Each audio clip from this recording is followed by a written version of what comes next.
Ladies and gentlemen, welcome here to day number 1, week 2 of the Heroes Premier League. We're getting ready to roll here with the technical alpha production of the esports. And I gotta say, today we got some baller teams going to be heading up. Today, your tour guides, Forecourt Jester and Mr. Kevin Naki of the Heroes fame. How you doing today, sir?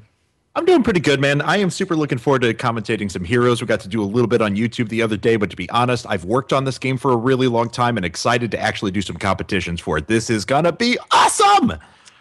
I definitely agree. I mean, we got some of the top team talent here in the alpha ready to roll, and we got 5 games ready to roll for you today as well, because we are splitting day 1 coverage and day 2. If you're looking for Shane Gucher, it's not today, Base Drop. Not today. I'm sorry, you're stuck with us. But yeah, we do actually have some really baller games going on today. So who's going to be up first for us today, Mr. Kevin? Well, we're actually starting with 2Arc.Iliad versus Glorious Gaming. Glorious Gaming had a really good start to week 1. They had a pretty snowbally win, went up 1-0. 2Arc.Iliad had a pretty unfortunate loss, I actually got to say. 2Arc.Iliad had a lot of problems in week 1 of being caught out all the time. They weren't grouping as well as they necessarily should have. They weren't deflecting pushes in the right way. So they had a lot of issues coordinating as a team in week 1. I hope to see them turn that around because they're against one of the best teams in Heroes right now. Glorious Gaming, ZP's team, has just been tearing things up. They look dominant in week 1. They played kind of a slow push win strategy that worked out well for them. I don't know, man. Iliad is going to have to bring it today. It's funny, you bring up ZPs and you say powerhouse team. If you go over to Heroes Logs and you look at their pseudo MMR, he's top 3, man. He is top 3 in this. So many games under his belt, knows what he's doing. He has casted here as well. Last week, day number 2 with Sham 2. They were doing casting. He's done observing. He's done stuff for ESV as well. All around, ZP has big celebrity here, and of course on one of the best teams you can get in alpha. So 2Arc.Iliad, the brand of 2Arc has gone through a lot of restructuring, a lot of trouble since the very beginning. How do you think they're going to stack up here? I think they've got to get out of safe picks. Last week we saw a lot of safe picks from them. We saw a very normal team composition. They picked Tychus, Sonya, Brightwing, Arthas, Tyrael. These are all very safe heroes. They can make plays with Brightwing, yes. They have wombo combos setting up with Sonya's Leap and Tychus on top of that just for sheer sustained damage. It's a solid team comp, but I want to see them do something risky, and I think they're going to have to do something like that against Glorious Gaming. Glorious has shown in a lot of events that they're fine with playing those safe standard games just because they're better than most people. So I want to see something weird from Iliad here. Well, let's stop talking about it. Let's actually take a quick look at it because we have ourselves, of course, the draft system here, patent pending for Nexus Champ. Are you ready to go for that, Sarah, as we got into game number 1? Absolutely. Let's go ahead and hit play in 3, 2, 1, go.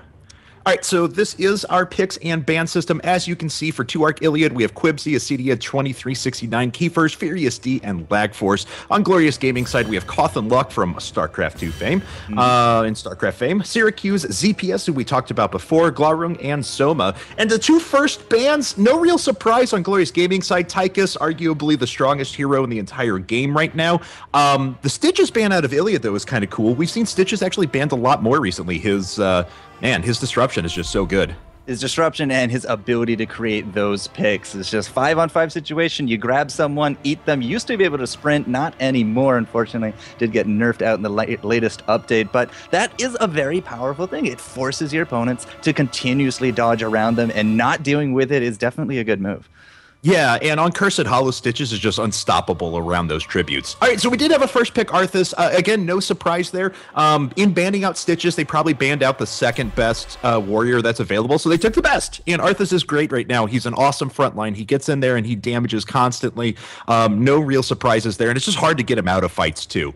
On the other side, Cawthon Luck and Syracuse already with their picks. We have a Valo, we have a Tassadar. Again, probably the second strongest damage character in Valo right now. And Tassadar is just incredible overall. We saw last week some ridiculous fights from teams that were doing some great positioning on Archon. And Tassadar, when he pops that ult, he is a monster in fights. Oh, he can definitely go from support to damage in a blink of an eye. But, Vala, we see a lot of Valas in these pro matches. You said Tyke is, strongest champion here, but Vala is definitely a number 2 when it comes to assassin pickups because, not only the strafe that she can bring to it, but sometimes, just even flip it around, get yourself a Rain of Vengeance, that linear stun, when placed correctly, especially in some of these narrow corridors, it can just turn a fight around.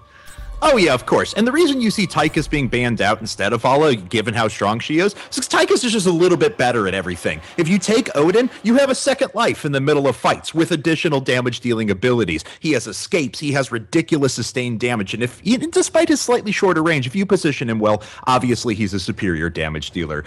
Picks of Uther and Kerrigan coming out of Iliad.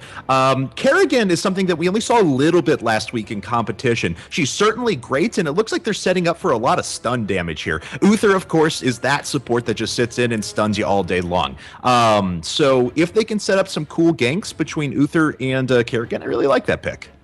And at the same time, I mean, this is also something of a roaming comp that you could easily do, depending on what map we're going to get into game number 1. Actually, it's going to be Cursed Hollow, and the teams are picking to that strength. So Cursed Hollow with this, you throw 3 people in lanes, and then you have your 2 roamers. Any one of those 3 from Iliad can easily just join a roam comp because of, as you said, the stuns, the CCs, and just the raw damage that Kerrigan will definitely bring, and then the setup for the rest. It can definitely bring some pain.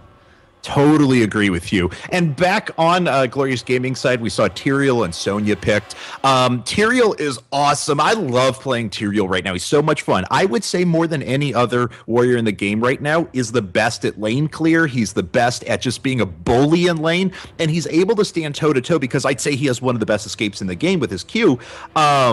He has the ability to stand toe-to-toe with assassins from time to time. So I really like the pickup of Tyrael. That plus Sonya, we're going to have some pretty serious wombo comboing going on here. If Tyrael can get up there with a judgment, Sonya can leap right on top. That's pretty much anyone in the back line that's going to be just instantly taken out. So cool stuff there. I like that pick. In terms of the back line, though, 2Arc hasn't really revealed who they're going to be putting there. I mean, we do got the Tychus ban, and the only other, range assassin here at this point is Cawthon Luck on that Vala, and there it is. It's going to be that Falstad, so he's going to be a prime target, but a Witch Doctor going to be joining them as well. Definitely another viable target, because if you let him in the back with that Ravenous Spirit, it's going to be bad mojo for sure.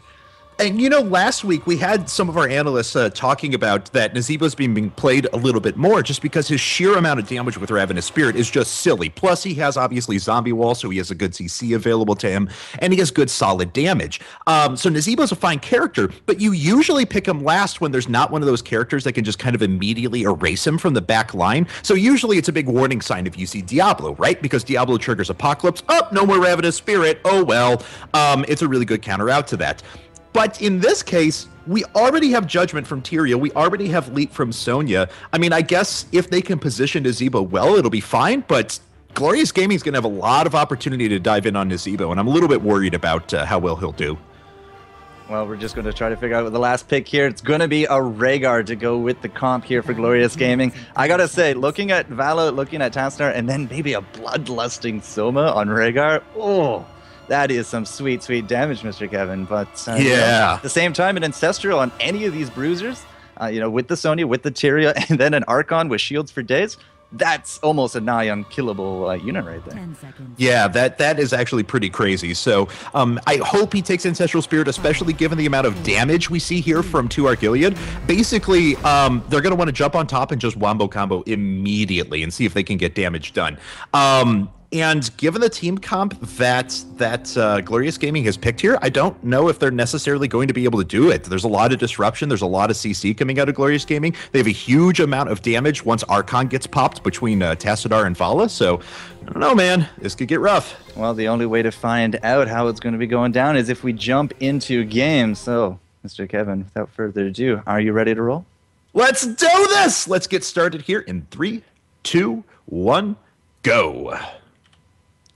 All right, we're going to be jumping right into it then, ladies and gentlemen. Game number 1. Let's get some sound back into this.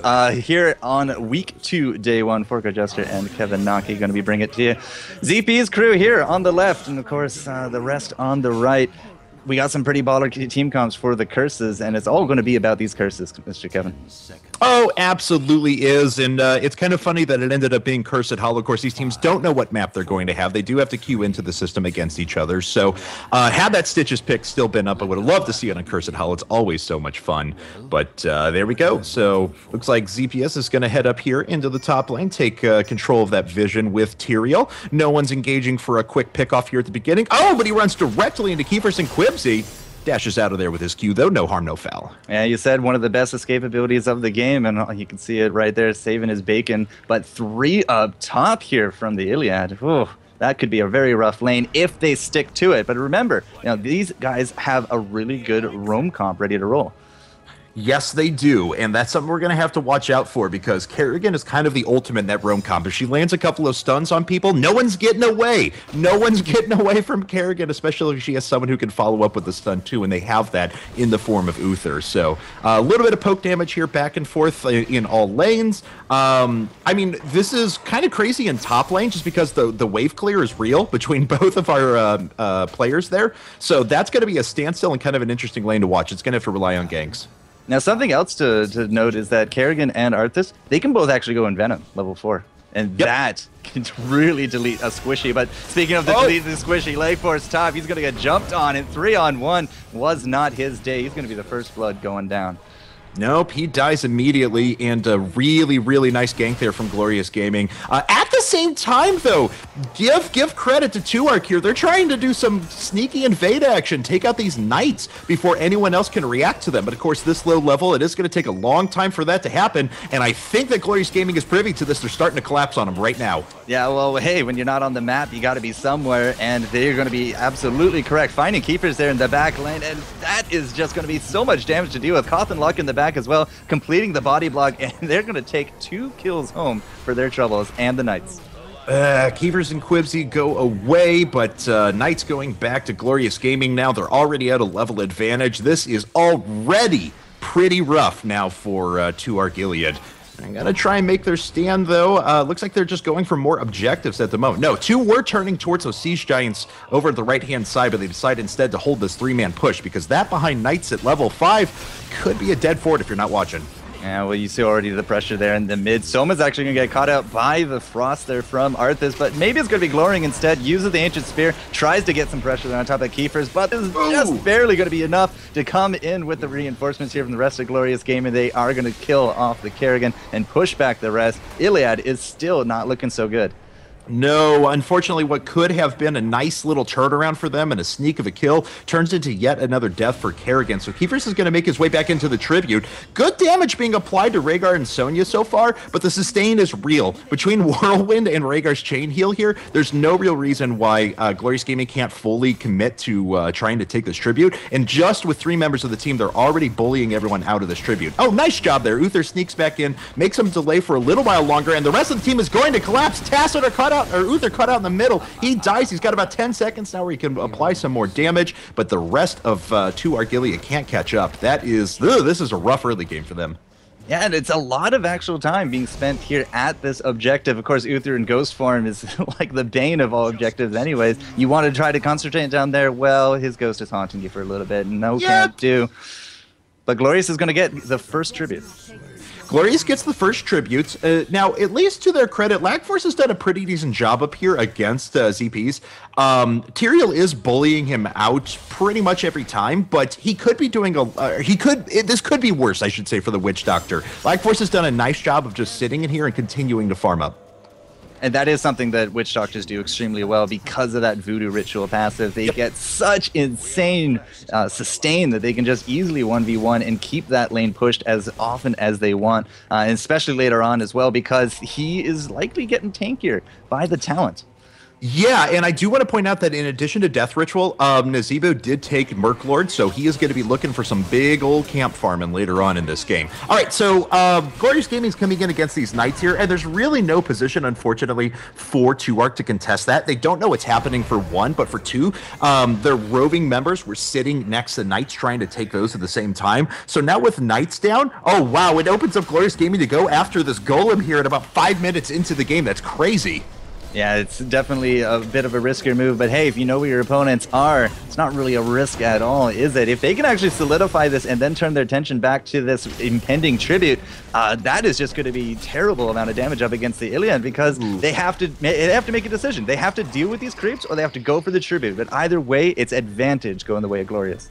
And they have to deal with the creeps. They can't go for the tribute. There's no way. This isn't going to be a curse. It's only the second tribute, so they have to give this up right now. They do. They're concentrating on these creeps. To their credit, though, Uther's actually pushing pretty well down here bot. He's obviously able to sustain himself, so we see him heal himself right back up there, but he's kept his team even in experience. So if 2Arc.Iliad can find a way to deal with these mercs pretty evenly, not lose a fort, they could even up this game. We're going to get to hero powers pretty much at the same time between these two teams. Yeah, they are level 9 apiece, and the Soak has been, fairly real leg force at the top, and of course Uther there in the bottom lane as well. In terms of kills, it is 5-0 going the way of Glorious, and you'd think that might actually put them, significantly ahead, but they just hit 10 now, still only 9 here for 2Arc, and there is a small window of opportunity to use those storm powers. And 2Arc is now 10, so that is a test. Exactly, that is a testament to how well Uther had farmed bot. So a good decision by them not to contest that tribute at all. Now, the problem, of course, comes in the fact that Glorious Gaming is going to have a second golem right now. They've taken all the objectives on the map, and that third tribute, that fight is going to be very real. We have to see 2Arc collapse on that. Otherwise, if they give up a curse this early on in addition to all those objectives, I don't know if they can come back from that. Well, either way, the tribute is going to be way up top. Golem's going to be down south, but 3 members of 2Arc is down here. Falstead's going to be making his way up top. He's going to have to deal with ZPs, but I don't actually think we're really too worried about that tribute at all. If ZPs can just delay this, or even, heaven forbid, get it by himself, that is just all the better for Glorious, because they're just going to take out this entire bottom lane during all this. That's right. So that golem's still pushing in here, and it looks like this will be a fort unless they want to try and engage on this. Zombie wall goes around the golem there for a second. Nazeebo doing some damage. No one's popped heroics yet. No one wants to jump in and try and win this right away. And ZP's has been doing an excellent job of zoning out Falstead here at the top. He's taking him down to about a third of his health and still putting pressure on this tribute. And we're just kind of passing each other here in the jungle lanes, as now it's going to be a fight up top. ZP's, however, again, as you said, doing a great job up against the Furious D. It basically, there's nothing left for Falstead to do here. He is too low on hit points. He's just going to have to head on home, and that's going to leave the rest of the team here to engage. Kerrigan immediately ults, and a very nice ult from Falstead around the side actually took down 2 members of Glorious Gaming right away. Quibsy's still standing in this fight. Of course, Arthas is very hard to peel out of those fights, despite the ult coming in from the side from Tassadar. He's going to fall as well. And in total, this was a very successful fight thus far from 2Arc, as it was a 4-for-2. That's going to allow them to take the tribute. They held back and didn't lose any of their forts in this. By the way, they were able to defend that golem down bot, so a massive turnaround for them. This is exactly what they needed. Yeah, Glorious are just kind of scratching their heads on that one, saying, all right, not exactly as planned, gents. But as you said, not really a huge deal to actually lose the tribute. It's much bigger of a deal to actually lose that fight, because now 2Arc.Iliad, not only do they know they can take this comp, but they have gone from a losing battle to now a very energized battle, because they're level 13 to the 12. They just won that fight. Their mindset going into this, they got those endorphins going. Yeah, I gotta hand it to Quibsy in that fight too on Arthas. He was a monster. He ensured that none of their assassins were able to just jump in and position themselves well for damage outside of the fight. He was constantly in the middle of things, and I don't know, man. Damage was being soaked by him, and it didn't get passed on to the rest of the team. So very, very cool stuff, and well done by Quibsy there. Arthas is renowned for that. In fact, I think the only person better at soaking, other than an Arthas, would probably be a Chen at this point. Oh, yeah, absolutely. But, of course, Falstead and Nazeebo combo there was amazing for the damage from 2Arc. Oh, and a few folks being pursued down here at the bottom right. Furious D taking some huge damage. He gets out of there just barely, though, down to almost no health. Of course, he's going to be chased down in a second. No, he'll make his way out of there. A huge A huge blunder from Glorious Gaming. They're not able to secure the kill, and they overcommit here. They're going to go for this tribute. Let's see if Falstad's fly is up. No, he's still recharging for the time being, so it looks like this is going to be a curse for Glorious. Yeah, and I believe the rest of 2Arc are just like, all right, well, they spent a lot of their ults. We're not in position to contest this anyways. They're going to get the Knights, and the Knights are basically going to be the salvation for the mid lane. I mean, that bottom lane is basically a write-off at this point. It had no hit points. It's getting cursed. There's no way that any kind of defense is going to go down here. And, you know, sure, 2Arc, they didn't lose those team members, but I mean, at the same time, they couldn't come back in for a fight in a 5v3. Right. Even without, you know, those ults from Glorious, that still wasn't exactly a game in their pockets. So I think 2Arc made the better choice here. I agree with you, and they also pushed out mid lane, so their Knights are actually pushing this the entire time while they re-engage. Do they want to go after this? I think, you know, with the amount of ults down that you were talking about before just a second ago, I think they had an opportunity to try and engage, but that's fine. They're just going to wait, defend here at this fort in mid. All right. Yep, that might actually do it. Keepers jumps in. Quibsy did get off that frost. Here comes the Bloodlust. The Archon in the back, just no hit points on top of Syracuse. He's going to be way, way back to the Divine Storm going off, but it's still going to be an overwhelming team fight going the way of 2Arc. Again, 4-for-1 trade, and this is during the Glorious Curse as well. So, like, not only is Glorious not getting the keeps they want or the pressure, they lose the team fight. Now they're on the verge of losing their own keep here mid as well.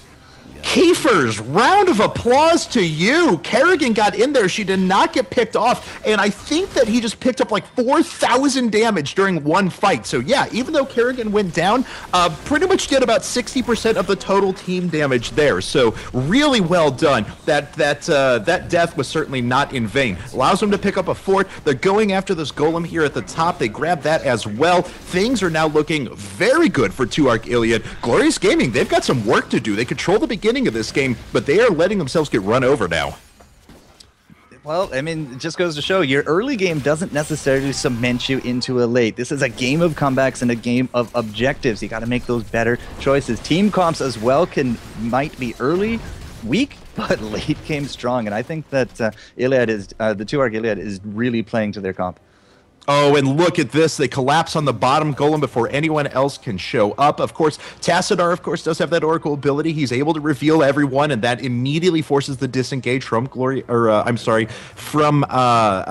2Arc for the time being. So they're just sitting back and waiting for now. Waiting for one player to extend. And they can wait all they want. They've got a golem pushing top. Yeah, that's eventually going to die here, but that's yet more annoyances that are happening that Glorious has to deal with.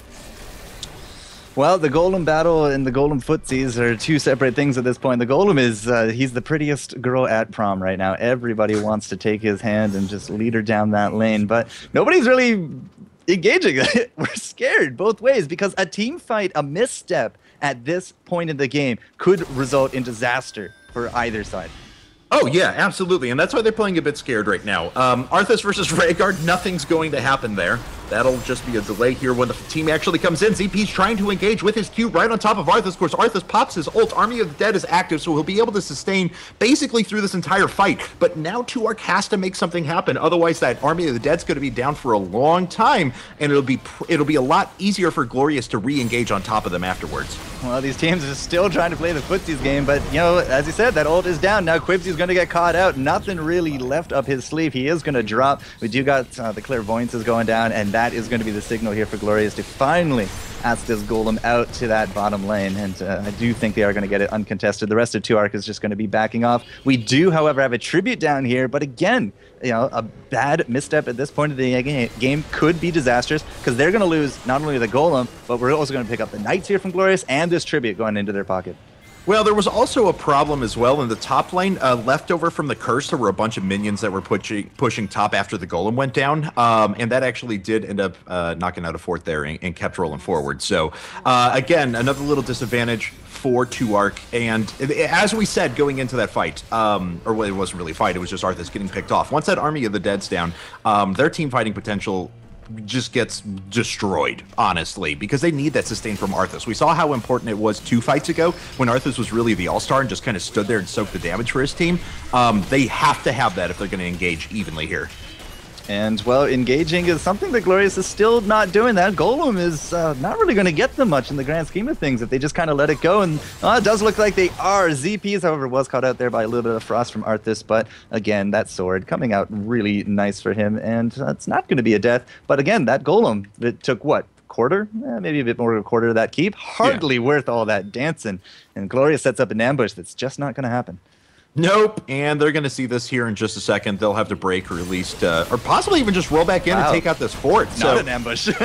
Yeah, they're just going 5-man to the bottom keep here. ZP's going to tank this out. Fly comes in from Falstad. He'll try and do a little damage here, but let's see if they can catch up to this. Uther certainly wants to make this happen. Teriel gets stunned.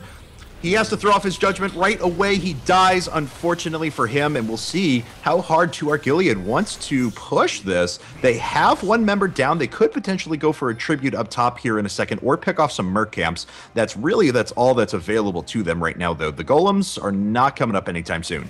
Now, the big question is this an actual curse tribute? Because I don't actually think it is. I think this will only be the second one, and it is only the second one in the pocket here of 2Arc. So, losing out their Teriel, not going in for the team fight here on the tribute, that's okay, because Glorious, they're not going to be paying for it too badly, and now they are able to just reposition for the next tribute, because again, this is a game of objectives. You got to make those decisions. Not contesting this and instead going for those creeps, much better use of the time than trying to prolong a 4v5 fight that they probably just lose.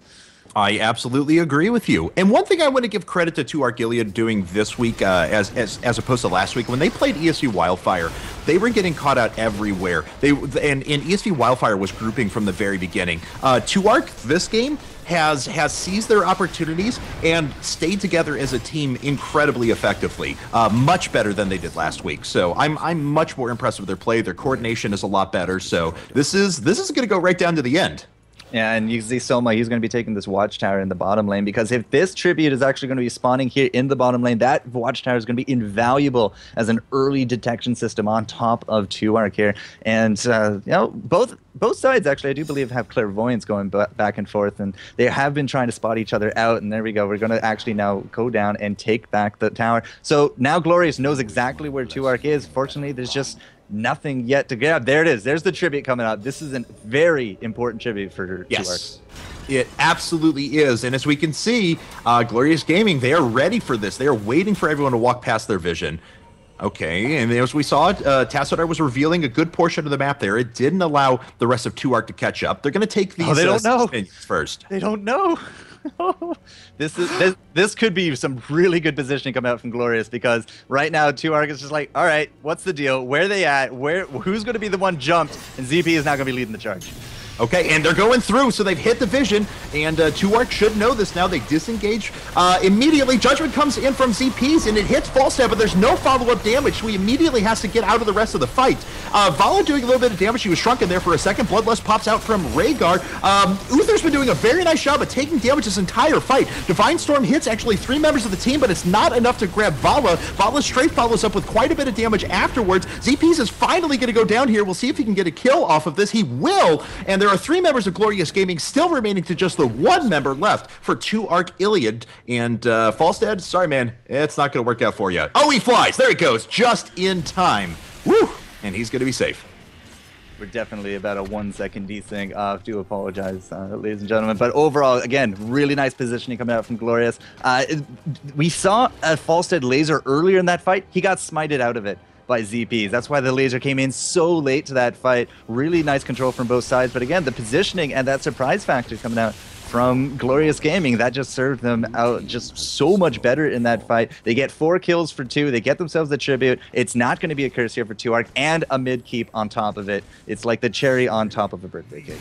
Absolutely. And that was really unfortunate, too, because if Uther had actually landed the Divine Storm and had taken out Vala at the same time, there was a good potential for 2Arc.Iliad to turn, at least make the fight a little bit closer. It probably would have been a 3-for-3 or something like that, but as it stood, Divine Storm missed, and that's the problem when you have a big ult like that your team relies on so much for team fighting. All right, so don't be alarmed, ladies and gentlemen. You didn't pause, or you didn't stutter. I only paused for a second. We should be a bit more better in sync. So just for our sake here, Kevin, 21, 22, 23. Okay, you're a little bit ahead of me. You're 3 seconds ahead of me. Oh, wow. All right, 27. So I will catch up to you. Okay, and we should be good. All right, so what's your timer? 30, 31, 32. Awesome. We are pro. Okay. We are so good at Awesome. this. Something very important to note now, getting back into the game. It's almost 20 minutes in. We are level 20 for Glorious Gaming. Yes, yes. So level 20 for Glorious Gaming, but they can't be far behind for 2Arc as well. Even though they lost that fight, they were still able to grab Golem off of it. They're still pushing out their lanes. They've got to watch out bot lane here, though, as this the keep is already down. Catapult minions are pushing, and this frees up Glorious Gaming to take this tribute uncontested. Is that going to be the second curse? I have a feeling this is a curse. It is. That is not a good position at all here from 2Arc, because they had to give up that tribute. They have to defend this bottom, and now it's just not going their way. They haven't had a single curse. It is level 20s both ways, but the creeps are now going to be pushing them into their core, and the core has to deal with this golem. It's not going to even break through the shields. But again, 2Arc very much on the back foot. Next team fight, if we have anywhere past 3 heroes dead from either side, we could be seeing some massive game-ending pushes. You know, at least to 2Arc's credit, though, or at least going in their favor, there's not a lot of stuff that that Glorious Gaming can do on the map right now other than push. So once they take out these knights, which they have them right now, they'll be able to sit back and re-engage or at least contest any push that Glorious Gaming would make. So they should be able to mitigate this curse all right if they're coordinated in this next fight. And we shouldn't have too much longer on the curse either, maybe 20 seconds or so, or less. But they've, 2Arc right now, if they defend it, they're just kind of waiting. They are level 20 themselves, so they do have their storm powers activate as well. And again, like, this could, any team fight at this point that tips into either side's favor could be some massive, massive damage. Yeah, and I'm giving big hearts to Liquid Chef in chat as well. Hey, man, how you doing? All right, so now Glorious Gaming is going to come down here. They're going to retake Vision. That's going to open up these Siege Giants for them and allow them to keep pushing here. Honestly, it would not be a terrible idea for 2Arc to kind of surprise them or try and re-engage on this. Everyone is off of the map right now. They can hold back this push pretty efficiently, and I'd love to see them come down and try and surprise them at night. Well, I'm not too sure it's going to be nice, but the Siege Giants are about to... I'm sorry, Siege Giants, yeah. Yeah, Glorong and crew are able to just pick it up. We also saw, again, that Bush stack looking for a wandering team member here of 2Arc. But, late game, the best thing you can do in late game is just stay together, because you're going to be so much better together. And that's something that we see in the solo queue a lot. It's just like people just go off on their own, they get under objective, they get caught, now it's a 4v5, and the rest of the team is just kind of demoralized and a little underpowered. These teams, however, not making those mistakes. And, this could be a really nice comp. Lag Force is just sitting right there, ready for it. Yeah, it's going to be the Judgment going in. Okay, so Judgment goes in, and Lag Force manages to sneak his way out of there. No, another stun comes in from Sonya. The leap is perfect. That actually takes out 2 members right away from 2Arc.Iliad, and they're down to a 3v5 here while the core is exposed. Keepers jumps in with his ult. Divine Storm actually hits a few members off to the side. Very nice job picking off Valo in the middle of that. So Coffin Lux damage is no longer going to be available, but there's so much life here for ZP's team for Glorious Gaming that they're able to sustain through most of this damage that's being put up by 2Arc.Iliad. That's 4 members down, just 1 remaining, and Tyrael getting killed by the core, but that's okay, because their core is still exposed. Yeah, the core is still exposed. Overall, it was a team fight that did go to Glorious Gaming in the long run. So Resurgence actually puts Tyrael back on the board. Yep. Same here with Quibsy as well, because he did have that. Uther and Arthas, not exactly the duo I would have actually put my hopes and dreams into a few years ago, back into the World of Warcraft days. But right now they are going to be holding this Nexus core, and tributes are back to spawn status, and it's just going to be going right back into the pocket of Glorious. Yes. The Pocket of Glorious. That sounds so cool just to say. All right, so a tribute's going to go down here. There's no objectives. I'm just checking timers right now. Knights are up as we see. The Golem for Glorious Gaming is coming up in 45 seconds. 40 seconds on the Golem for 2Arc. So I guess we're going to see some fights around those, but really it's just going to be defending core and waiting for the next tribute to pop up. Well, I mean, both teams are just kind of licking their wounds at this point, regrouping, and, when there's nothing left to push, you just go for the mercs. When there's no more mercs, you just got to kind of wait around for the objectives. I mean, this is that kind of map. The tributes are definitely focus points for a lot of these teams, but they do have timers between them so that teams can recover and make that push. Now, right now, 17 kills to 13. It has actually come out a lot more even than the early game might have suggested between these teams, but overall, it's still the level lead going the way of Glorious, and they are just setting up for this golem because here comes Quizby leading the charge right into ZP. That's right. So, and is he going to shy away from this? No, he's going to try and engage for the time being. They do catch CPs, but he gets out of there, of course. His sword is also powerful, and we'll see if they try to take this golem, because they've got to know that, and yeah, they did actually have vision on that for a little while, but they have to know that Glorious Gaming's hanging around there. Knights are coming through the mid, and this is going to be Glorious Gaming's opportunity to go for this golem at top. Yeah, I mean, cleaning up these mid is going to buy them precious seconds. I think the damage actually is here. Gloria should be able to pick this up even before the engage comes out, and yeah, they will. That's going to be a tribute on the back of this as well. Very important positioning needs to go down right here, but I don't even think 2Arc, they don't have the position. They don't have the fight, and yeah, no. That's, again, another tribute going the way of Glorious. They're up to 2 again already. Yes. You are absolutely correct. One more would be a curse. And you know, honestly, this is the latter part of this game is reminding me of Glorious Gaming's first week's play. They did very well in dominating objectives, and that's exactly what they're doing here. They're pushing and bullying 2Arc out of objectives, and they're roving together as a team. So this strong, consistent, slow push play is exactly what we saw last week, and it's working well again for Glorious Gaming. Yeah, we do got that bottom lane pushing in with the catapults. We got the top lane pushing in here with that golem. 2Arc is, you know, they're putting up their defense slow and steady, but the damage is still being done. This is likely a dead keep at this point because that golem is still fairly healthy, and we're still looking for these engages, sir. And there are 3 catapults working on the core right this second. So that core is actually dropping pretty aggressively. Arthur's trying to come in here for the fight, maybe. No, he's just got to try and bully him away for a while. With this tribute up, though, that is a 3rd curse. This will be another curse here for Glorious Gaming. If they grab that, I don't know what 2Arc can do. Well, 2Arc is going to, you know, they're going to try to engage, but again, that escape mechanism, ZP just throws his sword, teleports to it, and calls it a day. Knights are here, so that could actually be a consolation prize here for the 2Arc, but that core is still actually going down to catapults. It's dying to catapults. it's down to like 15% now. What are they doing? They noticed it. Furious D coming in to save the day, but oh, that's not enough. No, it's actually going to die to catapults. What the heck? Oh my God, are you kidding me? All right, so that's a game. That's a game of Heroes of the Storm that we just witnessed. Okay then, Furious D, furious with himself and the team perhaps, because that was not enough to keep that core up. And I not exactly the way I expected that to end. No, not in any way, shape, or form. I mean, let's be totally honest. It was at that moment, though, when 2Arc was kind of without options. They were about to lose their 3rd keep. Everything was pretty much down as far as their objectives went. So, I mean, what else were they going to do, truthfully? That's pretty much it. What else could they actually do?